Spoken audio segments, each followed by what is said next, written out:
Hey all you weird, beautiful Homo sapiens. I'm Julie. And I'm Corey, and welcome to the Unfiltered Sense podcast episode number one. Our very first episode ever. I'm super excited to share a crazy story with you guys today, but I think since this is our very first episode, we should introduce ourselves, let everybody know who Corey and Julie are. Yeah. And just give our little story. Yeah, okay. So we've been together almost 15 years. We met in high school, high school sweethearts. Yeah. Which is awesome because you don't see a lot of that still today. Yeah. I think it's very rare and it's very hard. And I feel like it's not appreciated enough to... And it should be. Yeah. I mean, not to say that I don't appreciate high school sweethearts from, years. Like my grandparents are high school sweethearts, and I respect the hell out of them for that. Yeah. But I don't feel like it gets the recognition it deserves today because it is so much easier today to cheat and to hide it and be able to keep it a secret than it used to be. And so the people that are able to do that and be in it for the right reasons, true love and all that. Yeah.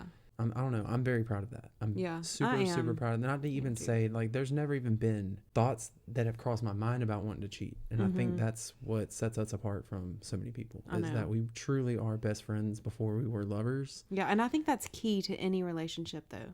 Like, you have to be best friends. You don't have to, but... No, I feel like you do. I feel like you have to be best friends. Yeah. But it maybe doesn't have to happen first. Yeah. But I feel like that is the key to every long relationship. I mean... Yeah, is that there literally is no other person you'd rather end your day with than your best friend. And so I feel like we're very fortunate, very lucky, and I'm very proud of us. Yeah, me too. I'm very happy. So sappy, but... Yeah, so we have a 7-year-old daughter. Her birthday was yesterday. Yes. And we had her party today. I can't believe... that she's already 7 years old. I know. It's crazy. And like, it was so cute because at the end of the day today, we were like watching her write a little note on her dry erase board. Yeah, and I think we can like insert it here. Yeah. But it was so cute because she was like, I had the best day today. Yeah. It was the best day ever. And I wish we were still there. But not many kids showed up, which is so unfortunate. That really made me, it almost made me tear up because... It did. I cried. Me and you were, all day kind of upset about the amount of people that didn't come. We both told each other the whole time, like, it's fine because she's having fun. She's having a blast. We could see that, she wasn't worried that there was only 4 other kids there with her. Yeah. But it really just kind of sucked for us seeing that, even though we, it wasn't affecting her. And then to see that whenever we got home, just kind of... It made my day. Solidified it. Yeah. It's okay. Yeah. We still made the best of it. She still had a great time. And yeah, I just can't believe she's 7. I know. It's crazy. So a little bit more about Julie and I is we actually work very well together with anything that we ever do. And I know that's pretty uncommon because a lot of married couples don't, I always see people say I could never work with my spouse I can't spend too much time with them. And I think that's... Sets us apart from a lot is because we can. We actually thrive together. Obviously, like we both still need and enjoy our alone time, whenever we can get it. And we have our own things that we do that we're interested in and stuff, passionate about. But there's so many things that we do so well together. And I think it's just because we truly enjoy each other's company. Yeah. I don't know. People might call that codependent, but they can say whatever they want. I call it true love. Yeah, I don't really care. So we actually used to own a business. Oh my gosh, that was like, 4 or 5 years, yeah. That was a wild ride that we took a chance on. Like, we gambled on that and it didn't work out in our favor, but those are some of the best memories to date that I have. Yeah. Yeah, it didn't pan out, obviously. Yeah. The way we wanted at that time. But it was an experience that we really got to enjoy. We got to learn a lot from. Yeah. And I learned more from that job than I have any other job. Oh, for sure. The customer service face that you have to put, I mean, I know we all put on that face, but whenever you own the business, oh, it's a whole different level. That customer service face is like, ooh, the whole time. Yeah, you can't take it off. And like, I'm better at that than he is, so I would be like the face of the business. You were absolutely the face. I stayed in the back the whole fucking time. Like, we're both introverts, but you are, I feel like 100% and I'm 70. Yeah, that's true. So we're very excited to start this podcast together and just start another adventure. Yeah. Just the two of us. Yeah. I think it's been like, sorry to cut you off. Okay. I think it's been like a while since we've done anything together. And like, I've been craving that because I miss it. Me too. So that's a little bit about us. I feel like there will be plenty more for you to learn. For sure. As the show goes on. Yeah. Our true colors are probably going to come out pretty quick. Some that like maybe shouldn't be on camera, but whatever. Well, you know what? We're in the business of not giving a fuck anymore. Yeah. Right? We're in the business of making ourselves happy. I have to do a little backstory real quick. Today, I wore something so out of my comfort zone. But it was bombed. Like it looked. But when I looked in the mirror, you just knew that I was like, yes, bitch, this is you. Yeah. Like this is you. Like there's so much about me that I feel like people don't know because I filter and I hide that. We're unfiltered now. But no, like I really want to just show my true colors. And I feel like you don't have to live your life how you were taught to live your life. Yeah. And what you feel like people expect you to be. Yeah. I feel like that was like a milestone for me because even though it might seem silly to some people, that was really hard for me to go out wearing something that I felt comfortable in, knowing that people were going to look at me and be like, what the fuck is that? What fucking like, why shoes? do you have those white boots on that look like astronaut boots? Yeah. You know? Reference to my dad. Yeah. He didn't mean any harm by that, though. No, but I know what you mean. He's so sweet. But like, it took a lot in our small little town. Like, I know there are other people out there like that. You're like, you see all these influencers or whoever it may be. Yeah, and you know what a thing about them is like, especially whenever you follow those people before they were big, and like you kind of see the progression. Yeah, you do. And people are always like, "Oh yeah, that's what money does to you." No, that's them finally finding saying, themselves. "Fuck it, I'm gonna do, and I'm gonna wear, and I'm gonna say and act however the fuck I want to act because that's what makes me happy deep down." Right.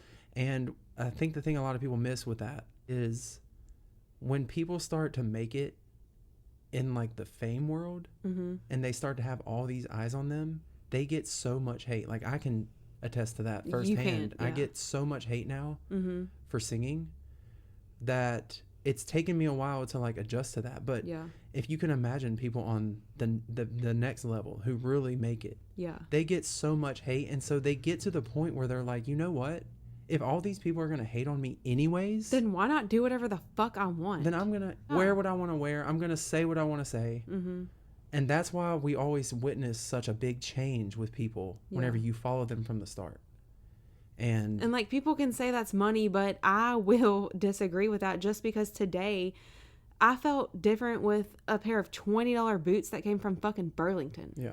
Come on. It's you finding yourself and what makes you feel comfortable in your own skin. And that doesn't take money. That just takes guts. And so I'm proud of you for going out in that because I've been telling you. Thanks for hyping me up. For so long how good that looked. You accomplished that. And I feel great.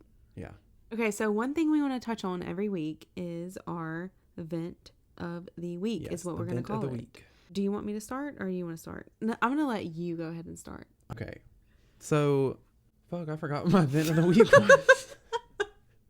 Okay, this is wait. real. Okay, I got it. No. Okay. So yeah, we'll leave all this in, right? Yeah. Because this is real life. It is real life. We don't have to cut everything out. That's the problem. Is cutting everything out. I know that is like I'm getting so off track here, but whenever you watch videos, I want everyone to realize that the way that a person looks or the way that they act, most of that is edited. Yeah, like they're gonna obviously. I mean, I do the same thing. I know, like you do. I mean, I watch you do it. I mean, people probably don't realize. Okay, so now I'm like going too far. I know. So there's a lot of people that might not know that did find this podcast because I'm a singer on TikTok and I've promoted it on my page. Amazing singer, by the way. Oh, thanks. But there might be some people that, new people that don't know that that is what I do. I don't think people on my page realize. I know you do. I know you do. But I fucking will take 20 to 50 takes of the video that you guys end up seeing. Yeah. Like I had done it 50 times before that. And you know what is so funny to me?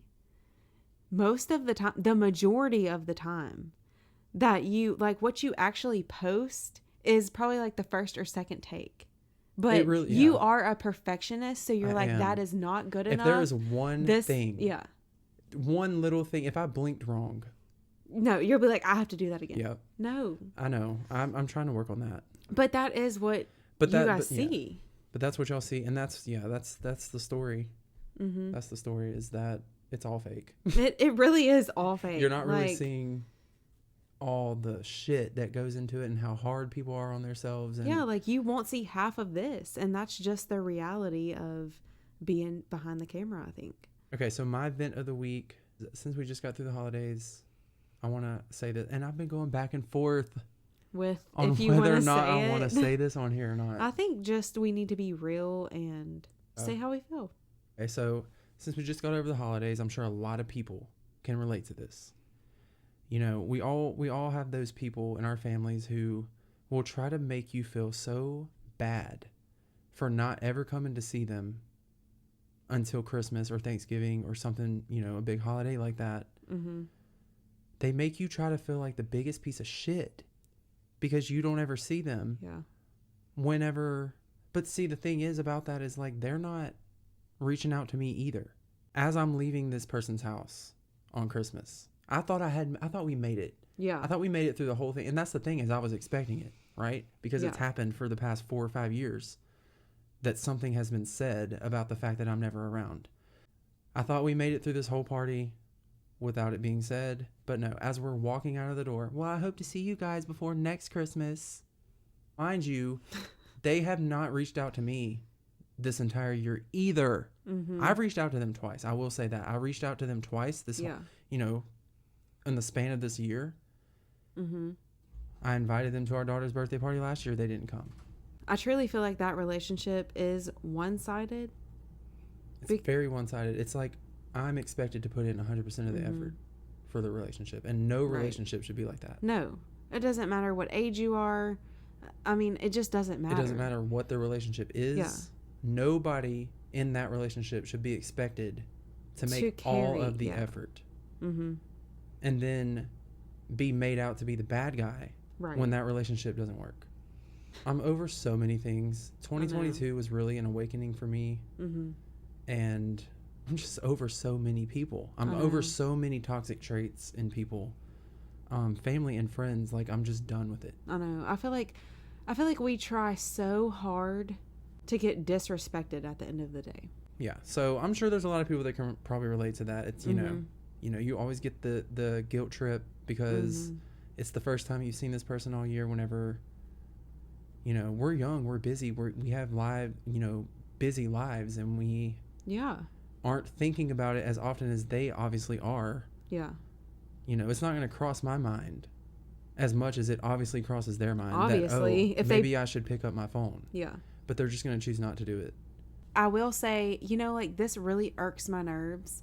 Whenever someone feels like you've made it to a certain point, that validates expectation of you. Yeah, expectation of you, or not expectation. You made it to a level that they can respect. Yes. Okay. But exactly. Until then, you were just worthless. Yeah. Oh yeah, absolutely.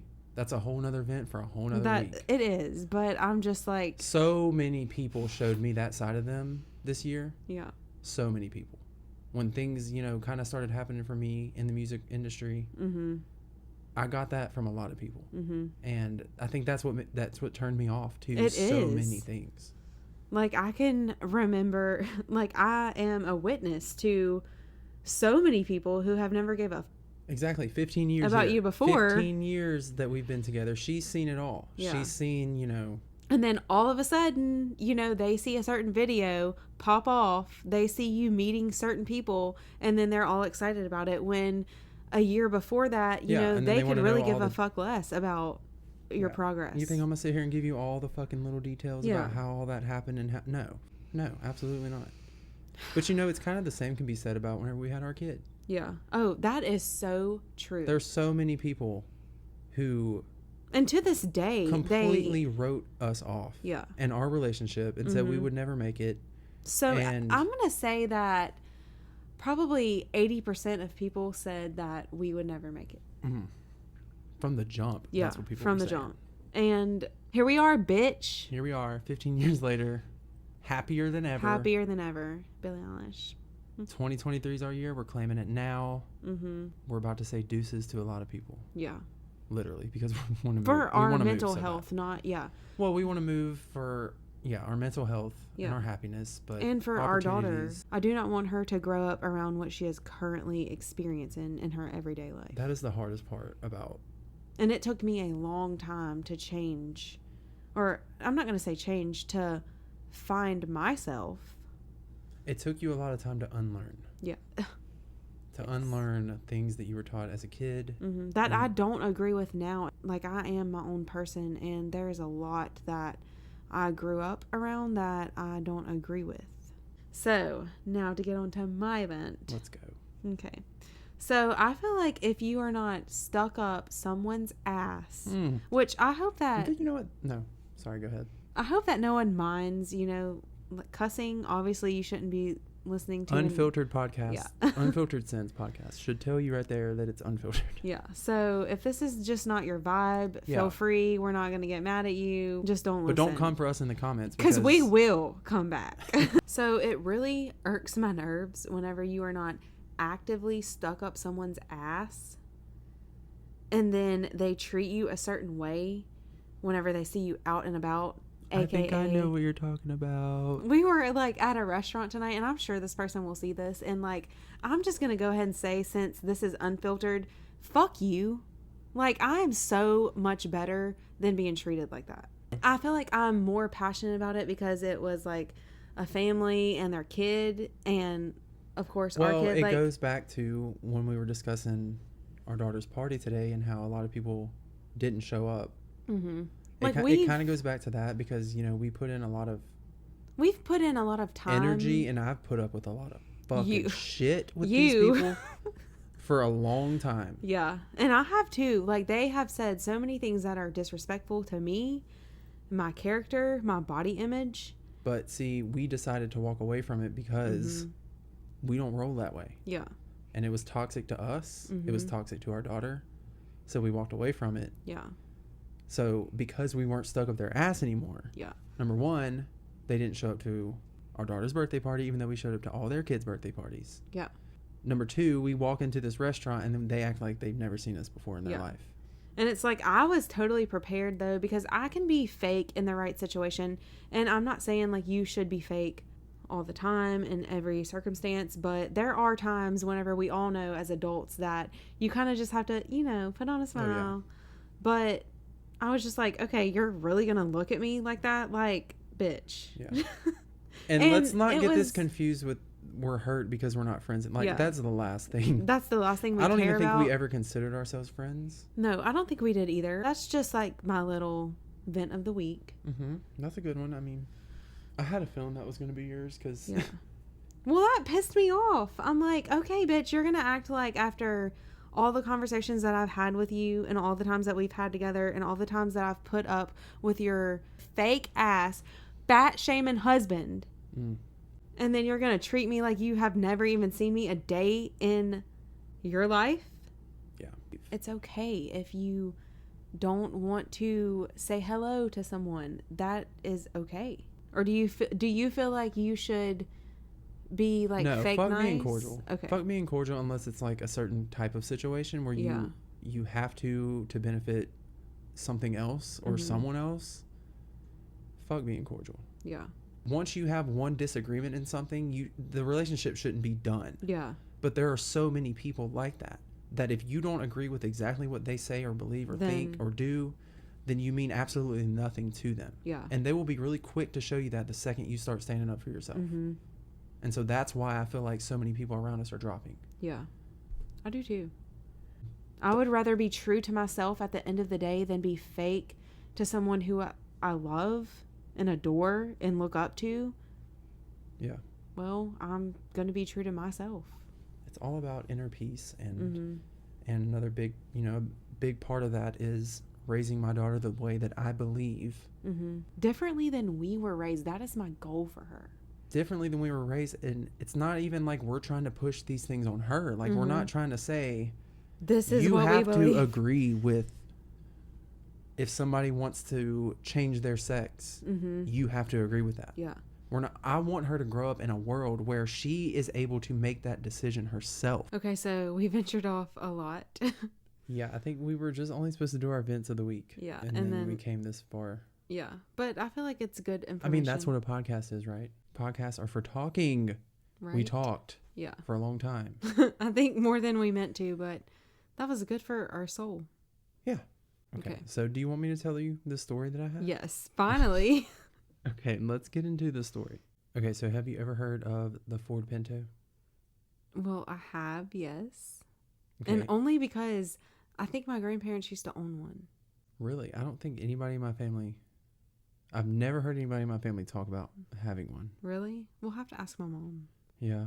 Okay, well, have you ever heard of the story behind the Ford Pinto? I have not. Okay, well, it's wild, so get ready. Okay. So... some sources that I got from this story are from an article from the American Museum of Tort Law, an article from the Business Ethics website titled The Ford Pinto, and a few others that are listed in the show notes. Okay. Okay, so let's go back to the 1970s. Wow. I mean, we're old, but we're not that old. Not yet.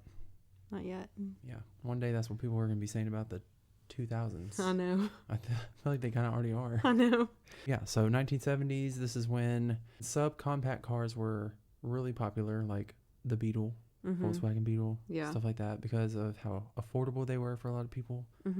Japanese and German auto manufacturers started like really taking over this market, and American car manufacturers were like, hey, I think we can make some money. So, Ford. As Americans do. Yeah.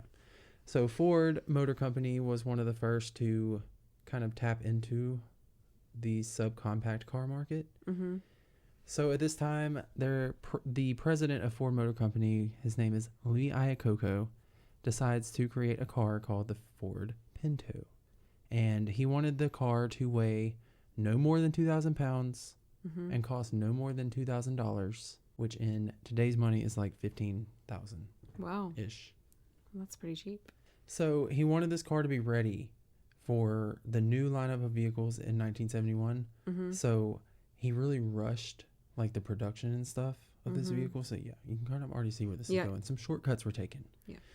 So like normal production time for a new vehicle at that time was around 43 months, and he set the schedule to be done for this car to be done in 25 months. So Holy he shit, basically that's cut like it in half half. the time. Yeah. Cut it in half. He was like, yeah, we're getting this bitch out pretty quick. Also around this time, the National Highway Traffic Safety Administration set a new safety standard that required all new vehicles were to be able to withstand a rear impact of 30 miles per hour without fuel loss. The way that the Ford Pinto's fuel tanks were designed was that it was in the very back of the vehicle, in between the bumper and the axle, which is kind of, like the same place gas tanks are today. They're more like on the side, and I think they're higher up on the vehicle, because like between the bumper and the axle is supposed to be whenever somebody hits you from behind, like all that is supposed to be open space for it to crumble. Okay. So that it absorbs like the energy from the impact, so that it doesn't hurt the occupants and stuff like that. So, yeah. But this is where they decided to put this fuel tank. What a smart choice. Very smart. There was also another vehicle at that time. It was the Ford Capri. It was kind of similar as far as where they put the fuel tank, except on this one they put it above the axle, so it was higher up. It wasn't like in a space where if somebody slammed the back of you, it was gonna blow up. Yeah, blow up. Nobody really knows why they didn't decide to do this same design with the Pinto, but they didn't. Maybe just like faster production, or it was probably just easier. Yeah. Less goes into that, I guess, maybe because it's just a big open space. So they're like, hey, let's just throw it right there. Yeah. And you also have to remember the Pinto, it was tiny. It was tiny, tiny, tiny. So, I understand that there wasn't like a lot of room to put something as big as a fuel tank. But there could have been a better place. Come on. I mean, it sounds like it anyway. Like I said, the fuel tanks now are more up on the side, raised up. Side impacts in vehicles still happen. Yeah. But what's most common is to be rear-ended. So why? So Ford crash tested various prototypes of the Pinto and with this fuel tank in this spot, and they couldn't even withstand an impact of 20 miles per hour without the fuel tank rupturing. Holy shit. 20 miles an hour? 20 miles an hour. So forget 30. Forget anything above 20. Yeah. Yeah. I feel like 30 is like No a good. far stretch too, though. One would think that no matter how fast somebody hits you, I mean, maybe if it's like 100, Yeah. your fuel tank you shouldn't have to Like, worry about that. I'm fucking dead if at 30 miles an hour. I know. Like, that's just a simple little fender bender and Right. you're dead. Obviously, the engineers and the people that were conducting these crash tests, they knew about this problem. Mm-hmm. And a lot of people wondered, did anybody ever even go to Iacocca, the president, and tell him that this was happening? And an engineer says, quote, "Hell no, the person would have been fired. Safety wasn't a popular subject around Ford in those days. With Lee, it was taboo. And apparently Iacocca used to also say safety doesn't sell." Safety doesn't sell. Yep. Ford engineers, they had numerous solutions to this fuel tank problem, all totaling around $13 per vehicle. It would have only added like a pound in weight to fix this from happening. Yeah. And these were brought to Lee's attention, obviously, and he said absolutely not, because it was not to weigh an ounce over 2,000 pounds, and not to cost a cent over $2,000. Wow. So even a $13 difference. 1 pound fix, he wasn't having it. For someone's safety? Well, safety doesn't sell. So nonetheless, Ford began selling this death trap known as the Pinto to the public in 1971. And as you can imagine, it did not take long for these car accidents to start happening. Close to 800,000 Pintos were on the road at the time of this first case I'm going to talk about, which is one of the most popular ones that happened in 1972. It's the Gray and Grimshaw case. A woman named Lily Gray is driving her Ford Pinto with her passenger, 13-year-old Richard Grimshaw. Lily entered a merge lane on a California freeway, and whenever she was getting onto this freeway, her car just stalls in the middle of the freeway. Okay, that is like a fear of mine. It's a fear of mine too. Like, I'm always thinking about that whenever I'm getting on. If something happens, yeah, I'm like, what would you do? I'm like gassing it right now. So if something happens, like, I'm literally probably gonna be dead. Yeah, because I'm going at probably like 40 while they're going at like 80. Yeah, it's not. It's a very scary situation. Yeah. I couldn't imagine. So yeah, she's just sitting there, completely stopped in the middle of the freeway, and she was rear-ended by another vehicle. He only hit her at around 30 miles per hour, which, as we know, is still not good. Mm-hmm. The Pinto's gas tank ruptured immediately, releasing gasoline vapors that quickly spread to the cabin, and a spark ignited the mixture, and the Pinto exploded. And Lily Gray, she was rushed to a local hospital where she later died from her injuries, and her passenger, Richard Grimshaw, suffered major disfiguring burns, and he had to go through dozens of operations. For like 10 years. He was going through reconstructive surgeries and shit. 10 years? He went through surgery to graft a new ear and a new nose, using skin from the very few unscarred portions of his body. And it was said that around 97% of his body was completely burned. Grimshaw and Gray's family filed a tort action lawsuit against Ford, and the jury awarded not only $2.5 million to the Grimshaws and $550,000 to the Grays, but also $125 million to punish Ford for its conduct. Of course, Ford appealed the judgment, and the court reduced the award of punitive damages to $2.5 million instead of $125. Really? However, the court denied Ford's request to have the punitive damages award thrown out completely, finding that Ford had knowingly endangered the lives of thousands of Pinto owners. Of course, they had tried to get that thrown out. Yeah. And good on because it's Ford. They Yeah. think they can do whatever they want. I mean, we drive a Ford, but we do, but you know, it's probably hopefully evolved. I would different. hope. Yeah. Different today. Yeah. But yeah, it still kind of makes you lose a little bit of respect for. Mm-hmm. You know, everybody's just money hungry. That's all. That's all it is. There's one more case I'm going to talk about. Another popular one that happened. This one was on August 10th of 1978. So yes, this is still happening in 1978. 8 years this later. car came out in 71. Okay, And so it 7. still happened in 78. They never issued a recall. We'll get to that later. Why they didn't. So in 1978, on August 10th, 18-year-old Judy Ulrich, her 16-year-old sister Lynn, and their 18-year-old cousin Donna, they were all driving in their 1973 Pinto in Osceola, Indiana. Judy was driving down the road. They had just stopped and got gas, and then they got back on the highway, and she realized that she had left the gas cap on the top of the car, and she saw it fall into the road. So she pulls over to get the gas cap, and while she stopped on the shoulder, a man driving a full-size van drops his cigarette and reaches down to get it. Whenever he does, he swerved over a little bit, and he slams into the back of Judy's Pinto, hitting her car so hard that it spun a bunch of times in the road, also exploded immediately on impact and completely engulfed the vehicle. All 3 teenagers were burned to death as a result of this crash. People were pulling over, even the guy that hit her. Nobody could even get close because of how big the blaze was. Oh my gosh. So people were literally just standing there watching these 3 teenagers burn to death. So the real fucked up part, just imagine this. A year after this happens, Ford sends the family a recall notice for the Pinto. Oh, you've got to be kidding me. For that problem. No. Yes. I would have absolutely lost my mind. it. Oh my gosh. Think about their family members who received that recall. I can't. That is heartbreaking. So yeah, obviously Ford was sued in this incident. Also, a grand jury indicted Ford on 3 counts of reckless homicide. It was the first time that a corporation faced criminal charges for a defective product, and it was also the first time a corporation was ever charged with homicide. If convicted, obviously nobody would go to jail, but Ford faced a maximum fine of $30,000. $30,000. That's it?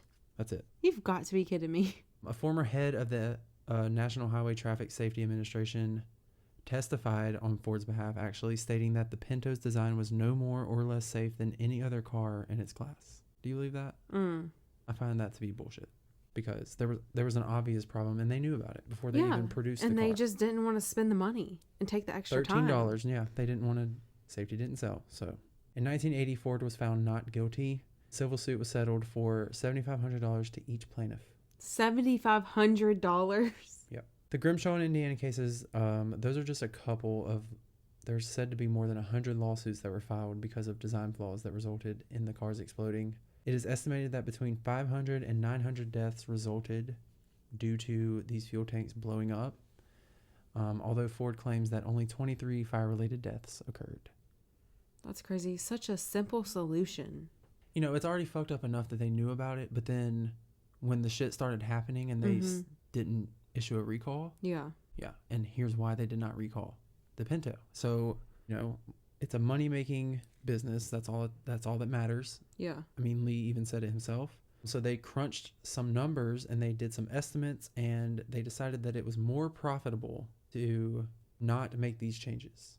It was more profitable to them to just endure the lawsuits and the settlements than it was to correct the issue and save lives. Ford analyzed the cost between the two, determining that it would cost around $49 million to settle with the victims and their families, but it would cost around $137 million to recall and implement fixes for all the Pintos on the road.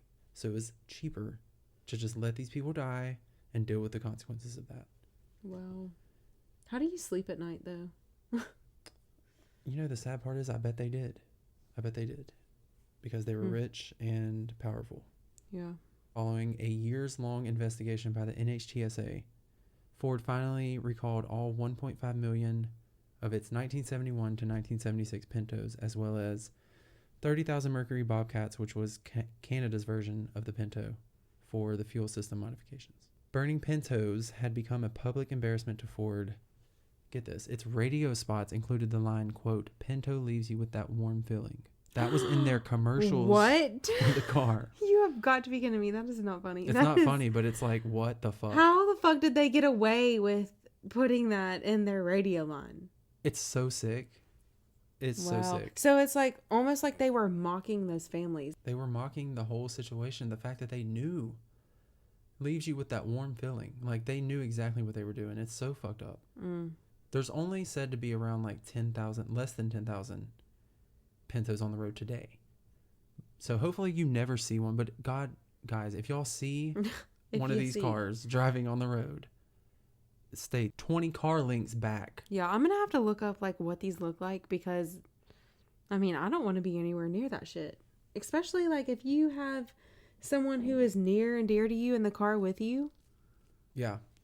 So, I mean, hopefully people that still drive them around today, maybe they like made their own fixes for this. And I hope so. Because I couldn't imagine. Was there ever a recall or no? There was a recall to fix it, yeah. Okay. So hopefully they either have the fixed versions or... Yeah, but are you chancing it if you roll up on a Pinto? No, I'm like not. breaking. I'm not. I don't think I've ever seen one. Really? Like driving. I've seen them not, in junkyards and car shows and stuff, but I've never seen one on the road. I really don't know how I would react. Yeah. Well, it's probably because nobody wants to drive the fucking thing. Even if there was a fix, can you trust that fix? No. I wouldn't trust that fix. I definitely wouldn't trust that fix. Wow, Ford should be ashamed of themselves. So that is the crazy case of the Ford Pinto scandal. It's crazy that we went through that story quicker than we went through all of our bitching. I know. I feel like, I feel like we got way off track. Obviously, every episode won't be like this, but I feel like we just had a lot to get out today, and that's okay. We've had a lot of stuff pent up, and that's why we were like, hey, we should do a fucking podcast so we can get some of this stuff out. Yeah, and like we just want other people to relate to us if it helps you. Yeah, so if there's any stories or cases or topics you guys would like us to talk about, please check the show notes. We'll have a link where you can submit a topic suggestion. Send us your events too. Like, I want to hear about what other people bitch about. Yeah, we'll put a link down there too. We'll have a form. That's a good idea. We'll have a form in the show notes for you guys to submit your events of the week. Mm-hmm. And let us just like touch on those and... Yeah, and it can be anonymous. You don't have to put y'all's names. Just, what do you want to bitch about this week? And man, that's something I would do. I would totally... Oh, I would do it. Yeah. I would totally do it. Yeah, and then we'll read them. We'll talk about it. I think that would be really fun. Thank you, everyone, for tuning in to our first episode of the Unfiltered Sense podcast. We'll see you guys next week with a new story. Stay safe. And stay weird.